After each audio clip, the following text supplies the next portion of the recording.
আসসালামু আলাইকুম। Chemistry base সলিউশনের পক্ষ থেকে আপনাদেরকে স্বাগতম।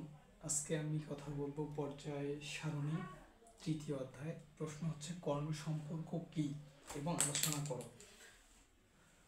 কর্ণ সম্পর্ক, কর্ণ বলতে কোনাকুনি বোঝাচ্ছে একটি মৌল অপর একটি মৌলের, এ একটি মৌল, বি সি ডি, এর সাথে বির যে সম্পর্ক বা এর সাথে বির যে মিল, সি থেকে ডি এর মিলকেই মূলত কর্ণ সম্পর্ক বলতেছি আমরা। কর্ণ সম্পর্ক কি আসলে তাহলে দেখি নিই। কর্ণ সম্পর্ক হচ্ছে যে দ্বিতীয় পর্যায়ের বিভিন্ন গ্রুপের মৌলগুলোর সাথে তৃতীয় পর্যায়ের ডান দিকে অবস্থিত মৌলসমূহের কোনাকুনি যে সম্পর্ক বা তাদের মধ্যে মিল, সেটাই হচ্ছে মূলত কর্ণ সম্পর্ক। তাহলে আমরা সম্পর্কটি বিস্তারিতভাবে দেখি এখন। গ্রুপ, আচ্ছা পর্যায় দেখি।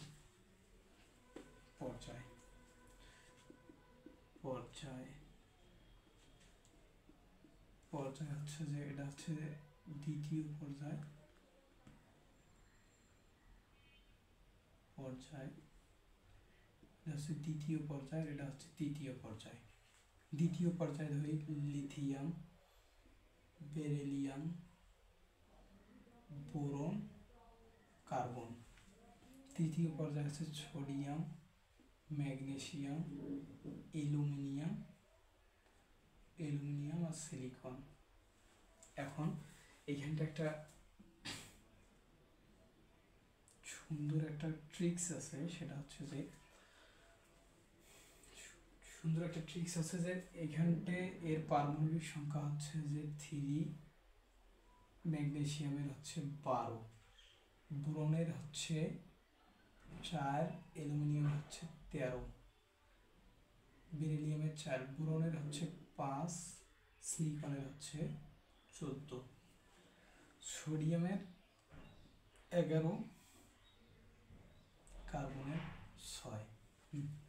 তাহলে এখন আমরা দেখতে পারি যে সকল মৌলের মধ্যে কোনাকুনি সম্পর্ক বা কর্ণ সম্পর্ক থাকবে তাদের পারমাণবিক সংখ্যার বিয়োগফল 9 হতে হবে। তাহলে আমরা এখন দেখি যে লিথিয়ামের সাথে ম্যাগনেসিয়ামের কর্ণ সম্পর্ক আছে কিনা। তাহলে আমাদের পার্থক্য কত? 9। তাহলে ম্যাগনেসিয়াম হচ্ছে 12 মাইনাস হচ্ছে 3, তাহলে 9। তাহলে এর মধ্যে কর্ণ সম্পর্ক বিদ্যমান। এখন আমরা দেখি বেরিলিয়ামের সাথে অ্যালুমিনিয়ামের কর্ণ সম্পর্ক আছে কিনা। তাহলে 13 থেকে 4 বাদ দিলে 9। তারপরে হচ্ছে যে বোরনের সাথে যদি আমরা সিলিকন 14 যদি পারমাণবিক সংখ্যা মাইনাস করি তাহলে পাবো 9। অতএব এই সম্পর্কগুলোর মধ্যে, এই মৌলগুলোর মধ্যে তাদের কর্ণ সম্পর্ক বিদ্যমান। এই লিথিয়ামের কিছু কিছু রাসায়নিক ধর্মাবলী এবং ম্যাগনেসিয়ামের কিছু কিছু রাসায়নিক ধর্মাবলী মিল থাকায় এজন্য এদের মধ্যে কর্ণ সম্পর্ক গঠিত হয়েছে। আদারওয়াইজ যেমন এখানে যদি আমাদের এদের বিয়োগ ফলটা যদি মনে করো, এখানে একটা অন্য মৌল দিই, যেমন ক্যালসিয়াম, লিথিয়ামের সাথে ক্যালসিয়াম হচ্ছে 20। তাহলে লিথিয়াম আর মূলত হচ্ছে যে ক্যালসিয়াম হচ্ছে 4th পর্যায়ের মৌল। শুধুমাত্র এক্ষেত্রে পার্থক্যটাই শুধু 9 থাকবে, এবং দ্বিতীয় এবং তৃতীয় এবং চতুর্থ এভাবে যদি তাদের পারমাণবিক সংখ্যা যদি 9 মাইনাস থাকে বা বিয়োগফল যদি 9 থাকে, তাদের মধ্যেই কর্ণ সম্পর্ক বিদ্যমান থাকবে, আদারওয়াইজ হবে না। এটাই মূলত আজকের এই ক্লাস, কর্ণ সম্পর্ক।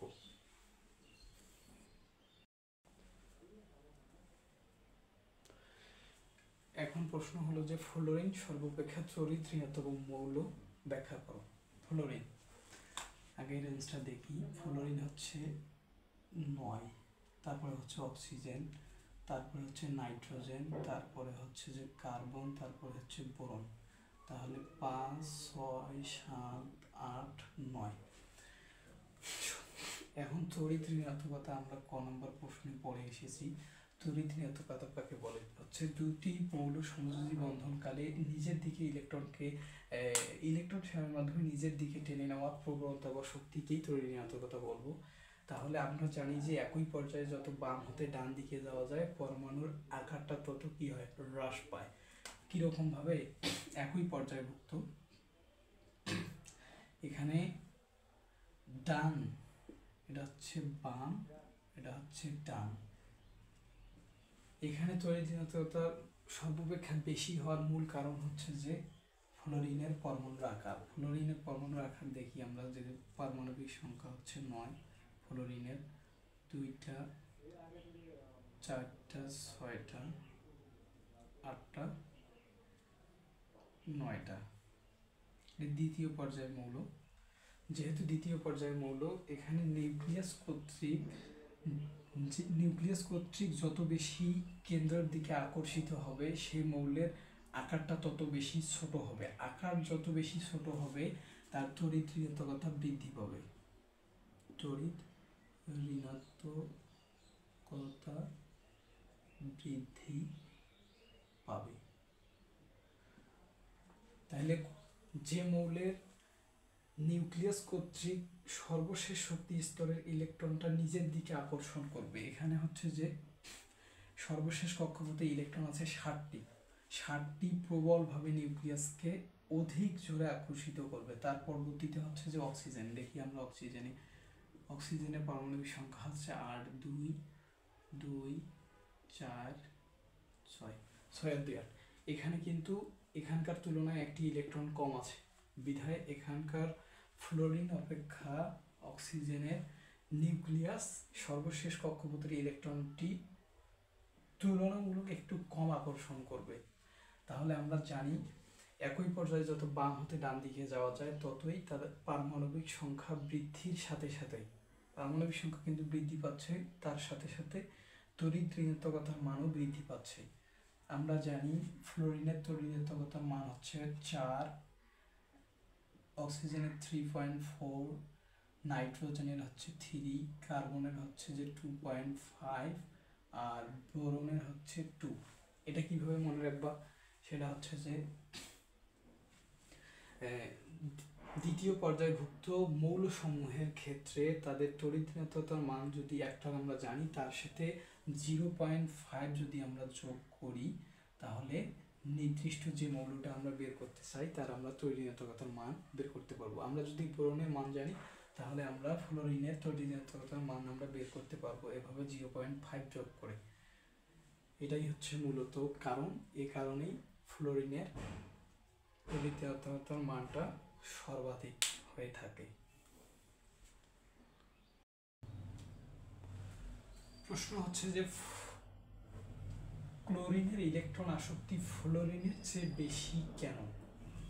এটা প্রশ্ন হচ্ছে এরকম ভাবে, আমরা জানি যে একই পর্যায়ে যত বাম হতে ডান দিকে যাওয়া যায় তত আয়নীকরণ শক্তি বৃদ্ধি পায়।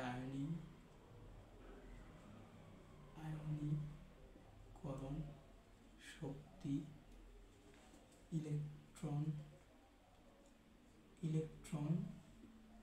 আসক্তি আর তড়িৎ ঋণাত্মকতা।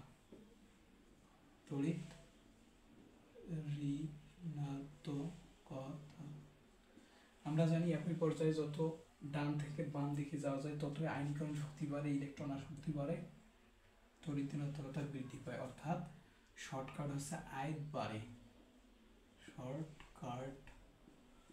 আয়ত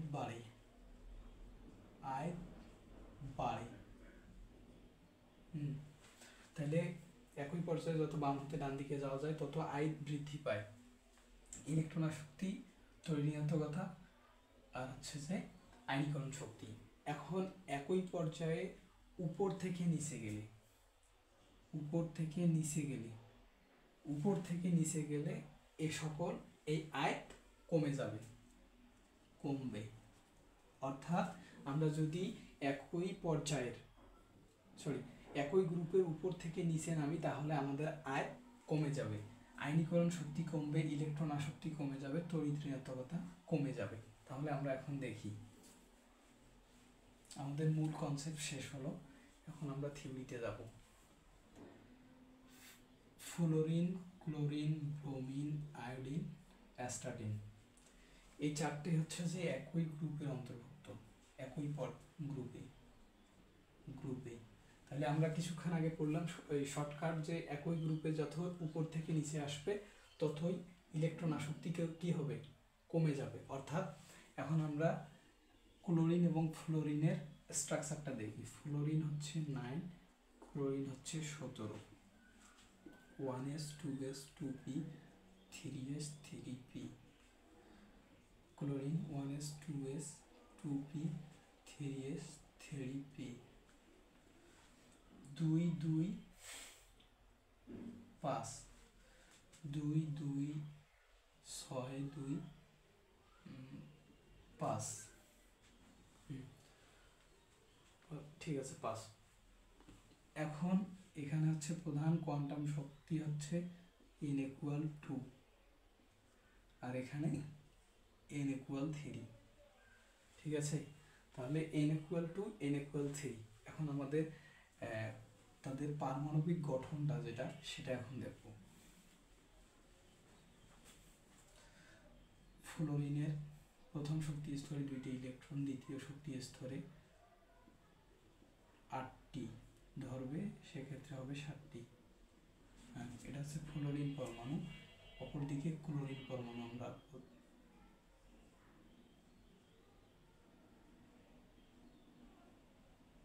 7টি ক্লোরিন পরমাণু। আমরা কিন্তু ইলেকট্রন আসক্তির সংজ্ঞাটা পড়ছিলাম যে গ্যাসীয় অবস্থায় X একটি মৌল গ্যাসীয় অবস্থায় একটি ইলেকট্রন ত্যাগ করতে একক ঋণাত্মক আধানে পরিণত হতে যে পরিমাণ শক্তি নির্গত হয় তাকে আমরা কি বলবো? তাকে আমরা ইলেকট্রন আসক্তি বলবো। এখন এখানে দেখতে হবে যে কে আগে ইলেকট্রনটা নিতে পারে, সেটা আমরা লক্ষ্য করব। এখন ফ্লোরিনের শক্তি স্তর হচ্ছে 2টা, প্রথম শক্তি স্তর, দ্বিতীয় শক্তি স্তর। এখানে ইলেকট্রনের ঘনত্ব অধিক, নিউক্লিয়াস থেকে এখানে ইলেকট্রন ঘনত্ব অধিক হয়। কেন্দ্র থেকে শেষ কক্ষপথের ইলেকট্রনটাকে কেন্দ্র যত বেশি আকর্ষণ করবে এর আকারটা তত বেশি হ্রাস পাবে। এখানটিও সেম, এখানে আরো একটা কক্ষপথ হবে 8টা, এখানে হবে 7টা, 2 4 6 7। ফ্লোরিনের ক্ষেত্রে তৃতীয় শক্তি স্তর এবং সর্বশেষ দেখো নিউক্লিয়াস থেকে এখানে কিন্তু দূরত্বটা বৃদ্ধি পাচ্ছে। নিউক্লিয়াস থেকে যত বেশি দ্রুত বেড়ে যাবে, নিউক্লিয়াস কর্তৃক সর্বশেষ কক্ষপথের ইলেকট্রনটি দুর্বলভাবে আকর্ষণ হবে। এখানে ইলেকট্রন বেশি থাকতে পারে কিন্তু তাদের নিউক্লিয়াস থেকে শেষ কক্ষপথের দূরত্ব কিন্তু বৃদ্ধি পেয়েছে। এখানে হচ্ছে দ্বিতীয় শক্তি স্তর, এখানে হচ্ছে তৃতীয় শক্তি স্তর। এক্ষেত্রে আমরা লক্ষ্য করতে পারি যদি কোনো ইলেকট্রনটা বহি আবরণ থেকে একটি ইলেকট্রন আমরা এইখানে ফ্লোরিন পরমাণুর মধ্যে আমরা ঢুকাবো, ঢুকে ফ্লোরিন মাইনাস করব, অর্থাৎ একটি ইলেকট্রন গ্রহণ করলে সে ঋণাত্মক আধানে পরিণত হবে। কিন্তু এখানে যত বেশি ইলেকট্রনের ঘনত্বটা নিউক্লিয়াস কর্তৃক অনেকটা দ্রুত থাকে, মানে অনেকটা কাছাকাছি থাকার কারণে বাইরে থেকে একটি ইলেকট্রন অতি সহজে কিন্তু এই ফ্লোরিন পরমাণুতে ঢুকতে পারবে না। এজন্য তুলনামূলকভাবে এখন অপরপক্ষে আমরা এই ফ্লোরিনের ক্ষেত্রে একটু চিন্তা করে দেখি, একটি ইলেকট্রন আমরা ফ্লোরিন পরমাণুতে প্রবেশ করাবো। এখানে কিন্তু নিউক্লিয়াস কর্তৃক সর্বশেষ কক্ষপথে নিউক্লিয়াস থেকে এই দূরত্বটা বৃদ্ধি পাওয়ায় এখানে ইলেকট্রন ঘনত্বটি তুলনামূলক একটু কম আছে। এই জন্য বাইরে থেকে একটি ইলেকট্রন আমরা অতি সহজেই কিন্তু ক্লোরিন পরমাণুতে ঢুকাতে পারবো, কিন্তু ফ্লোরিনতে পারবো না। তার কারণ হচ্ছে যে এখানে ইলেকট্রন অধিক। এজন্য আমাদের এখানটার ইলেকট্রন আসক্তির পুরো কনসেপ্ট হচ্ছে যে আগে হচ্ছে ফ্লোরিন হবে, তারপর হচ্ছে ক্লোরিন হবে, তারপর হচ্ছে ব্রোমিন হবে, তারপর আয়োডিন হবে। এইটা হচ্ছে আমাদের ইলেকট্রন আসক্তির ক্রম। এই মূলত কারণটার কারণেই, তাদের আকারের কারণে এই পরিবর্তনটা দেখা যায়। আমরা তো একটু স্বাভাবিকভাবে চিন্তা করলে দেখবো যে যদি আসে তাহলে এটা তো এইভাবে হওয়ার কথা, যেহেতু একই গ্রুপের অন্তর্ভুক্ত ফ্লোরিন, ক্লোরিন, ব্রোমিন, আয়োডিন, এই সিকোয়েন্সটা হতে পারত, কিন্তু আসলে হবে না। এটার মূল কারণ হচ্ছে তাদের আকার।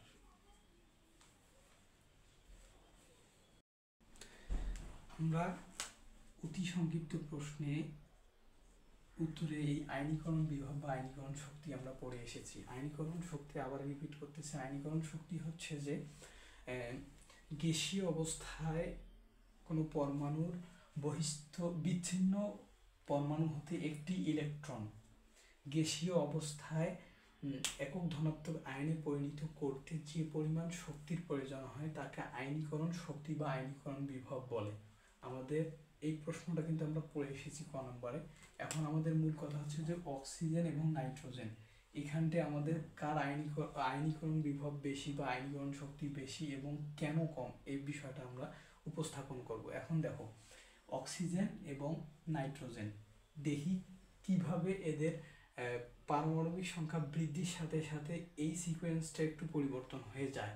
এখন আমরা জানি যে অক্সিজেনের পারমাণবিক সংখ্যা হচ্ছে 8, এর ইলেকট্রন বিন্যাস করতে হবে 1s 2s 2p থাকবে, এবং নাইট্রোজেন হচ্ছে 7, 1s 2s 2p, এখানটায় 2 2 4 2 2 3।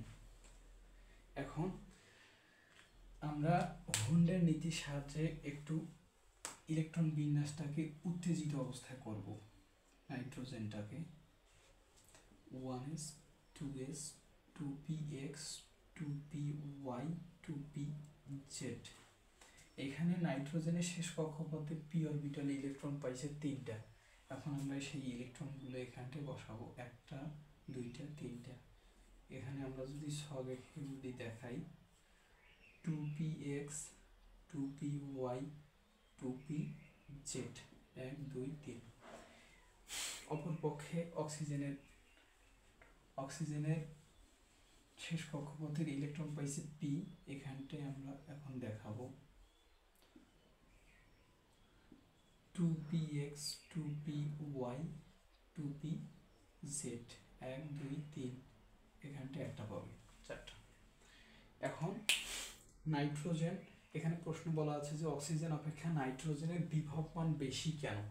তাহলে আমরা হুন্ডের নীতি অনুসরণ করে ইলেকট্রন সমশক্তি সম্পন্ন ইলেকট্রনগুলো তারা সর্বাধিক অযুগ্ম অবস্থায় প্রবেশ করবে। তাহলে এখানে দেখো তো, সর্বাধিক অযুগ্ম বলতে নাইট্রোজেনের শেষ কক্ষপথে 3টা ইলেকট্রন আছে, তারা কিন্তু অযুগ্ম অবস্থায় প্রবেশ করছে নাইট্রোজেনের ক্ষেত্রে।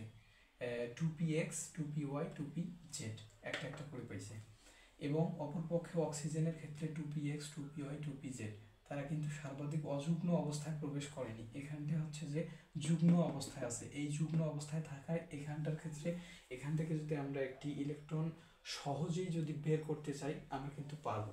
এই যে এখানটায় 2টা ইলেকট্রন আছে, এখানে যদি আমরা শক্তি প্রয়োগ করি তাহলে কিন্তু অনায়াসে আমরা এই ইলেকট্রনটি বের করতে পারবো।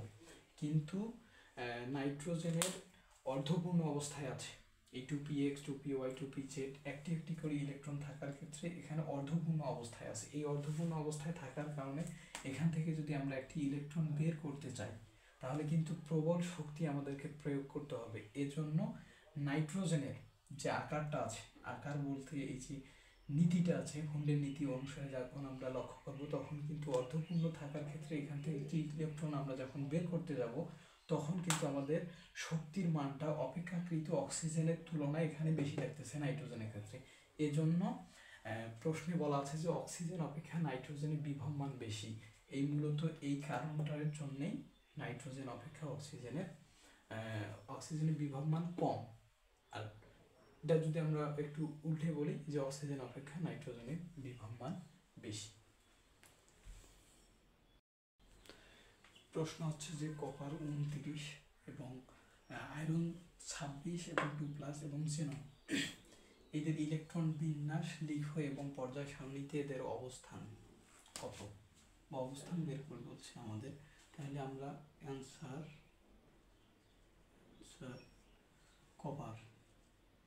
কপার হচ্ছে 29, এর ইলেকট্রন বিন্যাস 1s 2s 2p 3s 3p 4s 3d 4p 2 2 6 2 6 18 20 20 20, আর এখানে হচ্ছে কত 20 আর 6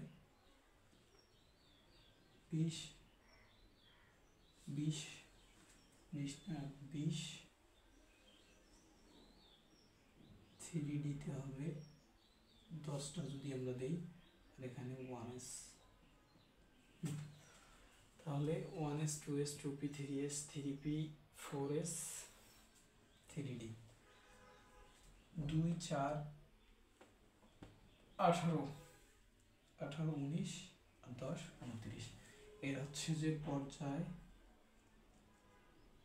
পর্যায় পর্যায় হচ্ছে 4 আর গ্রুপ হচ্ছে 11। গ্রুপ 11 মানে হচ্ছে যখন মানে অবস্থান্তর মৌলর ক্ষেত্রে ডি ব্লক মৌলের ক্ষেত্রে যদি 11 12 হয়, তাহলে যদি শেষ কক্ষপথের ইলেকট্রন যোগ করে 11 এবং 12 হয়, তাহলে আমরা এটা এভাবে লিখতে পারি 1b, রোমান সংখ্যার 1 আর বি ব্লক বিতে। আর যদি 12 হয় তাহলে আমরা লিখব 2b হয়ে গেল গ্রুপ পর্যায়। অপরটা লিখবো আমরা iron 26 2 plus 1s 2s 2p 3s 3p 4s 3d। আমাদের এখান পর্যন্ত 18টি 20টি আর 6টি 26টি। এখন এখানে দুটা ধনাত্মক চার্জ যুক্ত থাকায় এখানে দুটো ইলেকট্রন আমাদের শেষ কক্ষপথ থেকে চলে যাবে বলতে এই যে 4s থেকে ইলেকট্রন চলে যাবে, আমাদের সর্বশেষ ইলেকট্রন যেখানে ঢুকছে ওখান থেকে চলে যাবে 4s। তাহলে এখান থেকে যদি আমরা দুইটা ইলেকট্রন সরিয়ে নেই, তাহলে আমাদের এইখান থেকে একটা ইলেকট্রন কমবে আর এখানটা একটা ইলেকট্রন প্রবেশ করবে। তাহলে 6b হচ্ছে তখন। অবস্থান্তর মৌলের ক্ষেত্রে ডি ব্লকের ক্ষেত্রে বি আমরা ইউজ করব।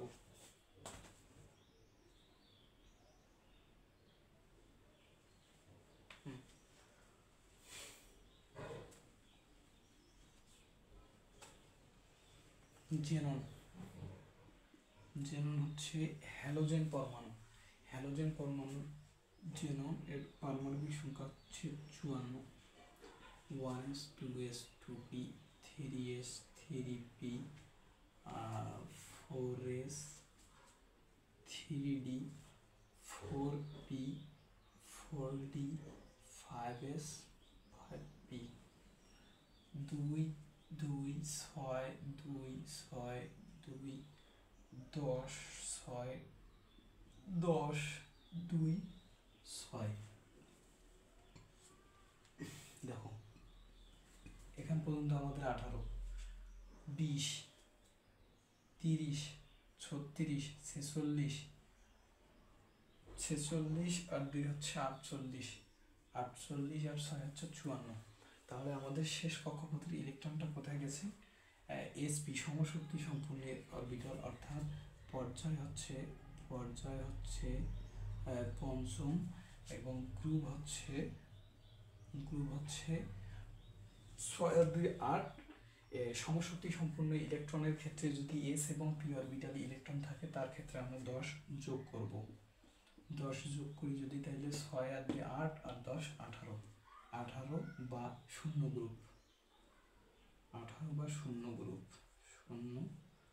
গ্রুপ অন্তর্ভুক্ত।